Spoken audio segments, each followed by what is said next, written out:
ನಮಸ್ಕಾರ ಸರಿತಾ ಲೈಫ್ ಸ್ಟೈಲ್ಗೆ. ಇದು ವರಮಹಾಲಕ್ಷ್ಮಿಯ ಪ್ರಿಪರೇಷನ್ ಹೂವಿಂದು ಹಾರನ ರೆಡಿ ಮಾಡ್ತಾಯಿದ್ದೀನಿ.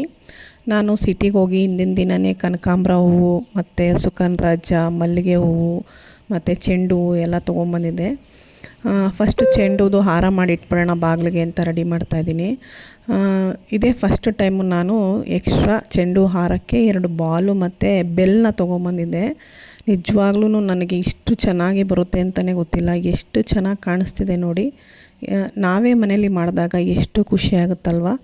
ಈ 2 ಹಾರನ ಮಾಡಿ ಇಟ್ಟಿದ್ದೀನಿ. ನಿಮಗೆ ಹೇಗನ್ನಿಸುತ್ತೆ ಈ 2 ಹಾರನ ನೋಡಿದ್ರೆ? ನಿಮಗೂ ಇಷ್ಟ ಆದರೆ ದಯವಿಟ್ಟು ಕಮೆಂಟ್ ಮಾಡಿ. ಜೊತೆಗೆ ಕನಕಾಂಬರ ಹೂವು ತೊಗೊಂಬಂದಿದ್ದೆ. ಮಳೆ ಬಿದ್ದು ತುಂಬ ಮೆತ್ತಗಾಗ್ಬಿಟ್ಟಿತ್ತು. ಅದರಲ್ಲಿ ಆರಿಸ್ಕೊಂಡು ದೇವರಿಗೆ ಮತ್ತು ನನಗೆ ಮುಡ್ಕೊಳ್ಳೋಕ್ಕಾದರೆ ಸಾಕು ಅಂಥೇಳಿ ಕನಕಾಂಬರ ಹೂವನ್ನ ಕಟ್ಟಿ ಎತ್ತಿಟ್ಟು, ಈಗ ಸುಮಾರು ಸಂಜೆ ಒಂದು 7 ಗಂಟೆ ಆಗಿದೆ. ನೈವೇದ್ಯಕ್ಕೆ ಅಂತ ಫಸ್ಟು ಸ್ವಲ್ಪ ಚಿರೋಟಿ ಮಾಡಿ ಇಟ್ಬಿಡೋಣ ಅಂಥೇಳಿ ಮಾಡ್ತಾಯಿದ್ದೀನಿ.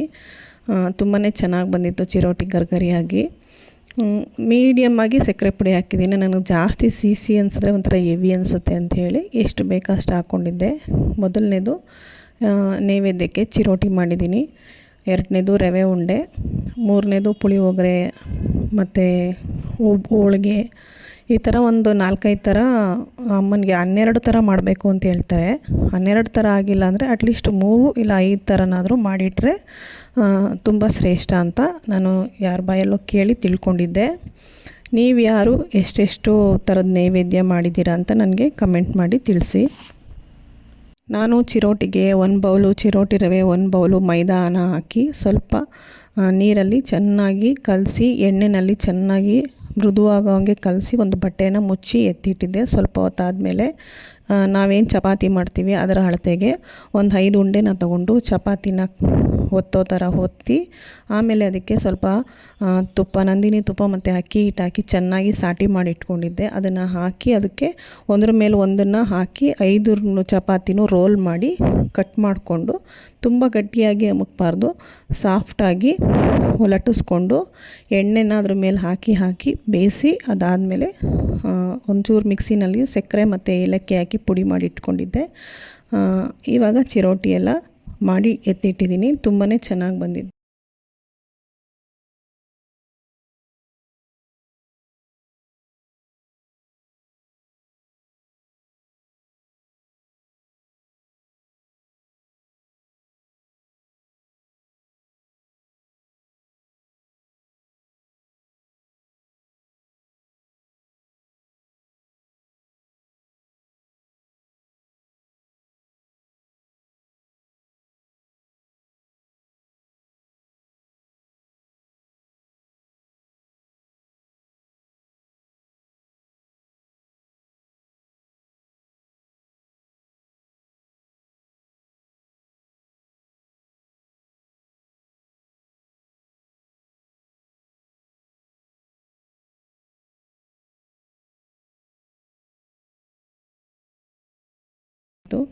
ಇದಾದಮೇಲೆ ಹಿಂದಿನ ದಿನವೇ ದಕ್ಷತಾ ನಾನು ಸೇರಿಕೊಂಡು ನಮಗೆ ಎಷ್ಟು ಆಗುತ್ತೆ ಅಷ್ಟೂ ಡೆಕೋರೇಷನ್ ಮಾಡೋಣ ಸಿಂಪಲ್ಲಾಗಿ ಅಂದ್ಕೊಂಡು ಸ್ಟಾರ್ಟ್ ಮಾಡಿದ್ವಿ.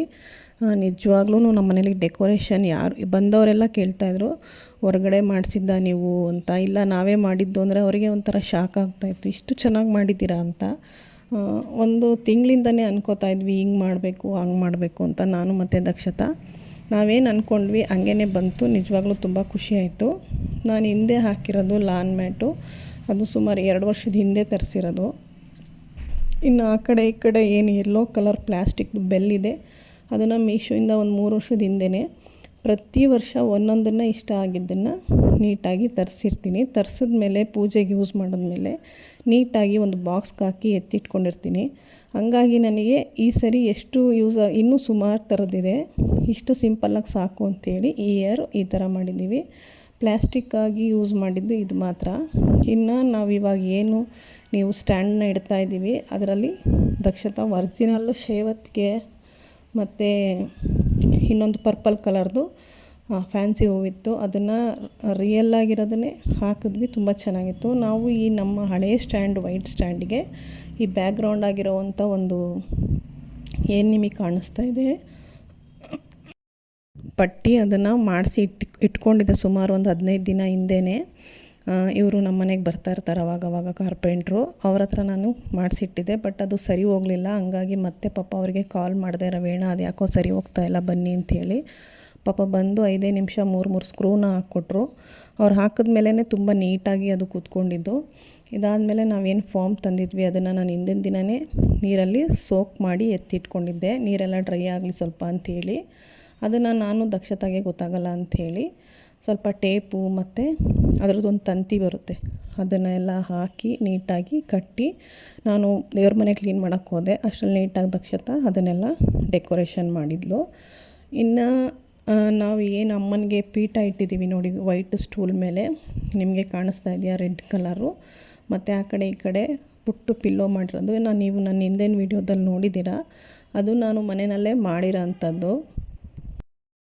ಅದನ್ನು ನಾನು ಹೇಗೆ ರೆಡಿ ಮಾಡಿದ್ದೀನಿ ಅನ್ನೋದ್ರ ಡೀಟೇಲ್ಸು ನಿಮಗೆ ಬೇಕು ಅಂದರೆ ನನಗೆ ಕಮೆಂಟ್ ಮಾಡಿ ತಿಳಿಸಿ. ಆವಾಗ ನಾನು ಅದರದ್ದು ಡೀಟೇಲ್ಸ್ನ ನಿಮಗೆ ಇಂಟ್ರೆಸ್ಟ್ ಇದ್ದರೆ ನೀಟಾಗಿ ಹೇಳ್ತೀನಿ ಹೇಗೆ ಮಾಡಿದ್ದು ಅಂತ ಹೇಳಿ.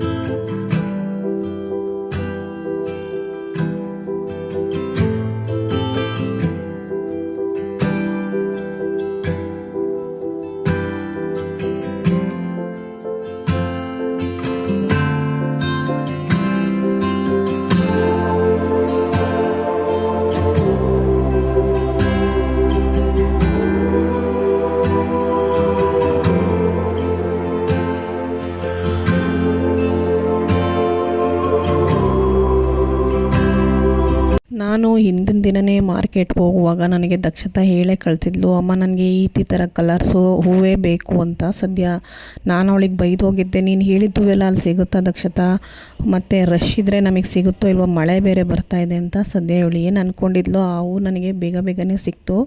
ಮಳೆ ಬರ್ತಿರೋದ್ರಿಂದ ಅಷ್ಟೊಂದು ರಶ್ ಇರಲಿಲ್ಲ. ನಮಗೆ ಹೋದ ವರ್ಷ ಎಲ್ಲ ನಾವು ನಿಂತ್ಕೊಂಡ್ರೆ ಅವರೇ ನಮ್ಮನ್ನು ತುಂಬ ದೂರ ತೊಗೊಂಡೋಗಿ ಬಿಡ್ತಾಯಿದ್ರು, ಆ ಥರ ರಶ್ ಇರ್ತಾಯಿತ್ತು. ಈ ವರ್ಷ ಮಳೆ ಬರ್ತಿದ್ದರಿಂದ ಅಷ್ಟೊಂದಿರಲಿಲ್ಲ, ಮತ್ತು ನಾವು ತುಂಬ ಸಂಜೆ ಹೋಗಿದ್ರಿಂದನೂ ನಮಗೆ ಅದು ಅನುಕೂಲ ಆಯಿತು. ಅವಳು ಹೇಳಿದ ಹೂವೆಲ್ಲ ಸಿಕ್ತು, ಅವಳಿಗೂ ಖುಷಿ ಆಯಿತು. ಅವಳು ಏನು ಅಂದ್ಕೊಂಡಿರ್ತಾಳೆ ಆ ಹೂವು ಅವಳು ಮೊದಲೇ ನನಗೆ ಹೇಳಿರ್ತಾಳೆ, ಅಮ್ಮ ಇದೇ ಬೇಕು ನನಗೆ, ಈ ಥರನೇ ತೊಗೊಂಬರ್ಬೇಕು ನೀವು ಅಂತ. ಇನ್ನೊಂದೇನು ಖುಷಿ ಅಂದರೆ ಮನೇಲಿ ಮಕ್ಕಳಿಗೆ ಅನಿಸ್ಬೇಕು, ಹೌದು ನಾವು ಈ ಥರ ಮಾಡೋಣ ಅಮ್ಮ, ಈ ಥರ ಇಡೋಣ. ನಮಗೇನು ಅನಿಸಲ್ಲ, ನಮಗೆ ಸಪೋರ್ಟಿವ್ ಆಗಿ ನಿಂತ್ಕೊತಾರಲ್ಲ ಹೆಣ್ಮಗಳು ಅಥವಾ ಗಂಡು ಮಕ್ಕಳು ಅಂತ ಏನಿಲ್ಲ.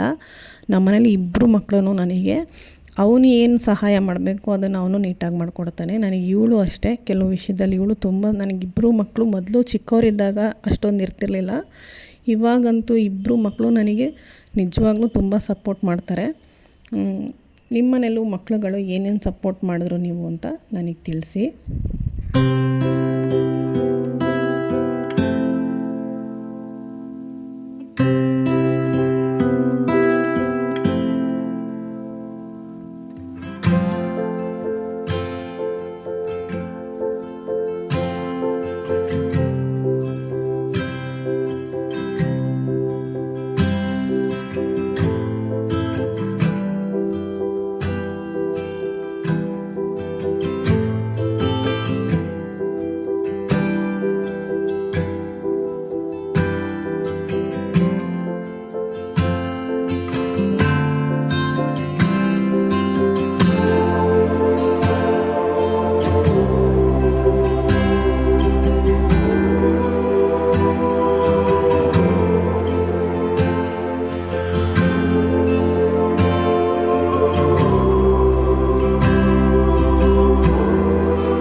ದಕ್ಷತಾ ಮಲ್ಲಿಗೆ ಹೂ ತೊಗೊಂಬಾರಮ್ಮ, ನಾನೇ ಪೋಣಿಸಿ ತೋಮಾಲೆ ಮಾಡ್ತೀನಿ ಅಂತ ಹೇಳಿದ್ಲು. ಹಂಗಾಗಿ ಡೆಕೋರೇಷನ್ದೆಲ್ಲ ಮುಗಿಸಿ ತೋಮಾಲೆ ರೆಡಿ ಮಾಡೋದಕ್ಕೆ ಪಾಪ ಸೂಜಿ ತೊಗೊಂಡು ಫಸ್ಟ್ ಟೈಮ್ ಅವಳು ಯಾವತ್ತೂ ಹೂವು ಹಿಡ್ಕೊಂಡು ಕಟ್ಟಿಲ್ಲ, ಪೋಣಿಸಿಲ್ಲ, ಏನೂ ಮಾಡಿಲ್ಲ. ಅವಳು ನಾನು ಮಾಡ್ತೀನಿ ಅಂತ ಹೇಳಿದ್ಲು. ನನಗೂ ಸುಮ್ಮನೆ ಹೇಳ್ತಾ ಇದ್ದಾಳೆ ಅಂದ್ಕೊಂಡೆ, ನೋಡೋಣ ಟ್ರೈ ಮಾಡು ಅಂತ ಕೊಟ್ಟೆ. ನಿಜವಾಗ್ಲೂ ಅವಳು ಸೂಜಿನಲ್ಲಿ ಮಲ್ಲಿಗೆ ಹೂನ ಚೆನ್ನಾಗಿ ಪೋಣಿಸಿ ತೋಮಾಲೆನ ರೆಡಿ ಮಾಡಿದ್ಲು. ಜೊತೆಗೆ ಮತ್ತು ಬಿಳಿದು ಲೋಟಸೆ ತೊಗೊಂಬರಮ್ಮ ಅಂತ ಹೇಳಿದ್ಲು. ನಾನು 2 ಪಿಂಕ್ ದೇವ್ರಿಗೆ ಮತ್ತು ಇನ್ನೊಂದು 7-8 ವೈಟೇ ಸಿಕ್ತು ಅವಳು ಹೇಳ್ದಂಗೆ. ಅದನ್ನು ಸ್ವಲ್ಪ ನಾನು ಫ್ಲವರ್ನ ಇವಾಗ ಅದೊಂದು ಚೆನ್ನಾಗಿ ಮಾಡ್ಬೋದು. ಮೊಗ್ಗನ್ನ ಹರಳಿರೋ ಥರ ನಾವೇನು ಫೋಲ್ಡಿಂಗ್ ಮಾಡ್ತೀವಿ ಅದು ನನಗೂ ಮಾಡೋಕ್ಕೆ ಬರುತ್ತೆ. ಹಂಗಾಗಿ ಅವಳು ಪೋಣಿಸ್ತಾಯಿದ್ಲು, ನಾನು ಅದನ್ನು ಮಾಡಿ ಕೊಟ್ಟು ಇವಾಗ ಅಮ್ಮನಿಗೆ ರಾತ್ರಿಯೇ ಎಲ್ಲ ಆದಮೇಲೆ ಡೆಕೋರೇಷನು ಟೇಬಲ್ನ ಕ್ಲೀನಾಗಿ ಗಂಧ ಹಾಕಿ ಒರೆಸಿ ಅಷ್ಟಪದ್ಮಲ ದಳ ರಂಗೋಲಿನ ಬಿಡಿಸಿ ಅದಾದಮೇಲೆ ನಾನೇನು ರೆಡಿ ಮಾಡಿದ್ದೆ ಅಮ್ಮನಿಗೆ ಕೂರ್ಸೋಕ್ಕೆ ಪೀಠ ಅದನ್ನು ಇಟ್ಟು ಅದರ ಮೇಲೆ ಬಾಳೆ ಎಲೆ ಹಾಕಿ ಅಮ್ಮನಿಗೆ ಇಷ್ಟು ಅಷ್ಟು ಅಂತ ಏನಿಲ್ಲ, ಒಂದು 3 ಇಡೀ ಅಕ್ಕಿನ ಬೊಕ್ಸೆಯಷ್ಟು ಅಕ್ಕಿನ ಇಟ್ಟು ಅಮ್ಮನ್ನ ಕೂರ್ಸೋಕ್ಕೆ ರೆಡಿ ಮಾಡ್ಕೊಂಡಿದ್ದೀನಿ.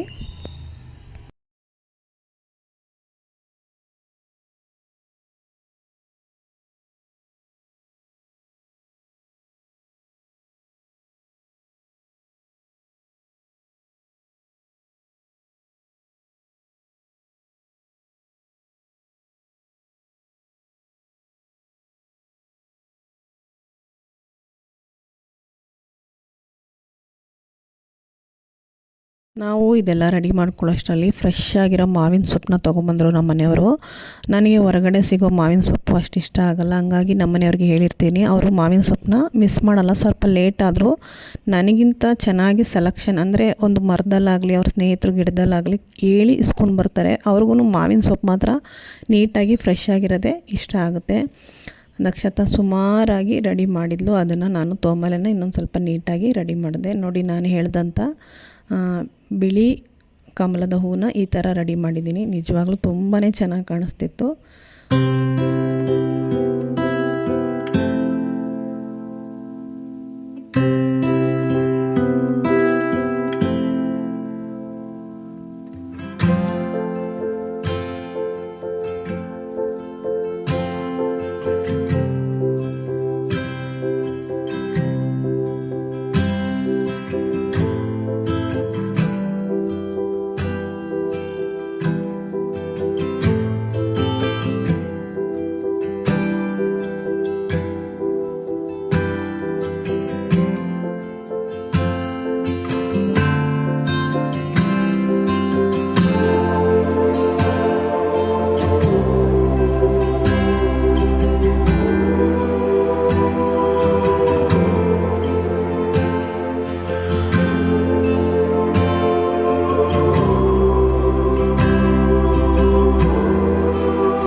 ದೇವರಿಗೆ ಏನೇನು ಹಾಕಬೇಕು ಅದನ್ನೆಲ್ಲ ಒಂದು ಕಡೆ ನಾನು ಬಿಳಿದು ಪಂಚೆ ಬಟ್ಟೆ ಕೆಳಗಡೆ ಇಟ್ಕೊಂಡ್ಬಿಟ್ಟಿರ್ತೀನಿ, ಯಾಕೆ ಅಂದರೆ ಮಿಸ್ ಮಾಡ್ಕೋಬಾರ್ದು ಅಂತ ಹೇಳಿ. ಅದಾದಮೇಲೆ ಮತ್ತು ತೋರಣನೂ ರೆಡಿ ಆಯಿತು, ಮಾವಿನ ತೋರಣನೂ ರೆಡಿ ಆಯಿತು, ಹೂವಿನ ಹಾರನೂ ರೆಡಿ ಆಯಿತು. ಸರಿ ನಾನೇ ಕಟ್ಬಿಡೋಣ, ಇನ್ನೇನು 12 ಗಂಟೆ ಆಗೋಯ್ತಲ್ಲ, ಇದು ಬೆಳಗಿನ ಲೆಕ್ಕನೇ ಅಂಥೇಳಿ ಮಾವಿನ ತೋರಣನ ಕಟ್ತಾಯಿದ್ದೆ. ಅಷ್ಟರಲ್ಲಿ ನಮ್ಮ ಮನೆಯವ್ರು ಬಂದು, ಬಿಡು ಇಲ್ಲಿ ನಾನು ಕಟ್ಕೊಡ್ತೀನಿ ಅಂಥೇಳಿ ಅವ್ರು ಕಟ್ಟಿ ಹೋಗಿ ದೇವ್ರ ಕೆಲಸ ಮಾಡ್ಕೊ ಅಂತ ಹೇಳಿದ್ರು ಅಂತ ನಾನಿವಾಗ ಅವ್ರಿಗೆ ಬಿಟ್ಟು ಇಲ್ಲಿ ಒಳಗಡೆ ಬಂದು ದೇವ್ರದನ್ನು ರೆಡಿ ಮಾಡ್ತಾಯಿದ್ದೀನಿ.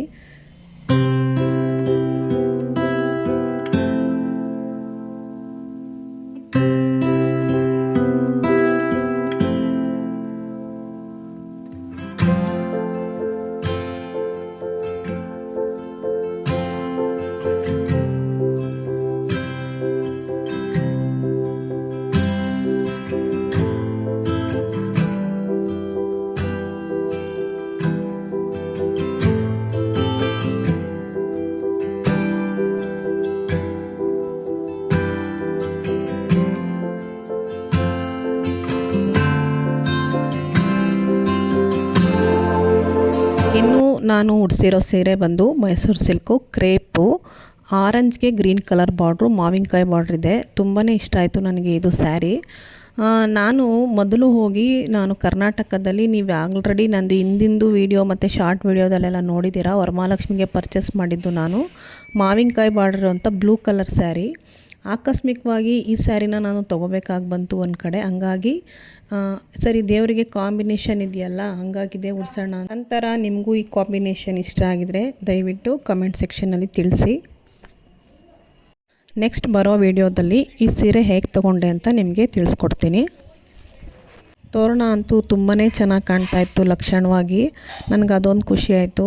ಈ ವರ್ಷ 10ನೇ ವರ್ಷ ಅಂತ ನಾವೇನು ಅಂದ್ಕೊಂಡ್ವಿ, ಪೀಠ ಮಾಡೋದ್ರಿಂದ ಹಿಡಿದು ಆ ತಲೆಗೆ ಬಿಂದಿ ಹಿಂದ್ಗಡೆ ನಾವೇನು ಆ ಒಂದು ದಿಂಡನ್ನ ಕಟ್ಟಿದ್ವಿ, ಅದೆಲ್ಲ ಹೊಸದೇ ಇದ್ದಿದ್ರಿಂದಲೂ ನಾವು 10 ವರ್ಷ ನಮ್ಮ ಮನೆಗೆ ವರಮಹಾಲಕ್ಷ್ಮಿ ಈ ಮನೆಗೆ ಬಾಡಿಗೆ ಮನೆ ಭೋಗ್ಯ ಮನೆಯಲ್ಲೆಲ್ಲ ಅದಕ್ಕಿಂತ ಇದು 10 ವರ್ಷ ಅನ್ನೋ ಒಂದು ಸೆಲೆಬ್ರೇಷನಲ್ಲಿ ಮಾಡಬೇಕು ಅಂತ ಮನಸ್ಸಲ್ಲಿ ಅಂದ್ಕೊಂಡ್ವಿ. ನಾವೇನೇನು ಅಂದ್ಕೊಂಡ್ವಿ ಹಂಗೆ ಪೀಠನೂ ಅಷ್ಟೇ ಫಸ್ಟ್ ಟೈಮ್ ಮಾಡಿದ್ದು ತುಂಬ ಚೆನ್ನಾಗಿ ಬಂತು. ಆ ತೋರಣದ್ದು ಅಷ್ಟೇ ಹಿಂಗೆ ಮಾಡ್ಬೋದಾ ಅಂದ್ಕೊಂಡು ಮಾಡಿದೆ, ಅದು ತುಂಬ ಚೆನ್ನಾಗಿ ಬಂತು. ಆಮೇಲೆ ಅಮ್ಮನ ಮುಖಕ್ಕೆ ಹಿಂದೆ ಆ ಕಟ್ಟಿದ್ದು ಕಪ್ಪು ದಿಂಡು ಏನಿತ್ತು ಅದು ತುಂಬ ಚೆನ್ನಾಗಿ ಕೂತ್ಕೊಂಡಿತ್ತು ದೇವರಿಗೆ. ನಿಜವಾಗ್ಲೂ ನಾವೇನು ಅಂದ್ಕೊಂಡಿದ್ವಿ ಅದು ಆದಾಗ ತುಂಬ ಖುಷಿಯಾಗುತ್ತೆ. ತುಂಬಾ ಚೆನ್ನಾಗಿ ಕಾಣ್ತಾಯಿದ್ರು ಅಮ್ಮ. ನಾನು ಹಿಂದಿಂದು ಶಾರ್ಟ್ ವೀಡಿಯೋದಲ್ಲಿ ಅಮ್ಮನಿಗೆ ಹೇಗೆ ಅಲಂಕಾರ ಮಾಡಬೇಕು ಅನ್ನೋದನ್ನ ನಾನು ವಿಡಿಯೋ ಮಾಡಿ ತೋರಿಸಿದ್ದೀನಿ. ಅಂದರೆ ನನಗೂ ಟ್ರಯಲ್ ಆಗಿ ಒಂದು ಸಲ ನೋಡ್ಕೋಬೇಕಾಯಿತು. ನಾನು ಫಸ್ಟು ಈ ಥರ ಒಡವೆಗಳನ್ನ ಹಾಕಿ ಅಮ್ಮನಿಗೆ ಅಲಂಕಾರ ಮಾಡಿದ್ದು, ಹಂಗಾಗಿ ನಿಮಗೂ ತೋರಿಸಿದ್ದೀನಿ. ನಿಮ್ಗೆ ಇಂಟ್ರೆಸ್ಟ್ ಇದ್ದರೆ ಒಂದು ಸಲ ಅದನ್ನು ಚೆಕ್ ಮಾಡಿ.